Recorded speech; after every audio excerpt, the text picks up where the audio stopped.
Alors, dans le cas de la maladie de Crohn, il peut y avoir des atteintes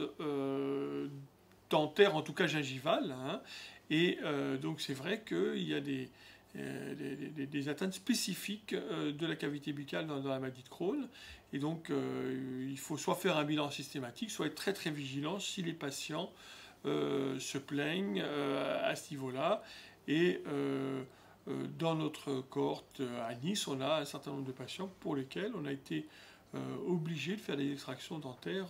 totales, hein, pour des atteintes gingivales sévères, c'est la gingivite de Crohn. Donc il y a des atteintes spécifiques dans le cas du Crohn.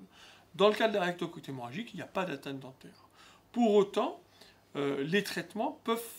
fragiliser et favoriser notamment les problèmes infectieux. Donc on recommande un bilan dentaire lorsque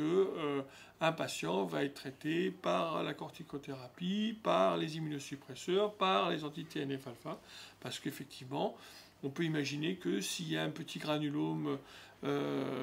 sous une dent, eh bien, il peut se développer, entraîner un abcès parce qu'on a des défenses immunitaires qui sont moins élevées. Donc, risque d'infection plus élevé à cause des traitements, ou alors atteinte spécifique dans de rares cas dans le cas de la maladie de Crohn. Alors, à ma connaissance, les soins dentaires des MICI ne sont pas pris en charge spécifiquement dans le cadre de l'ALD,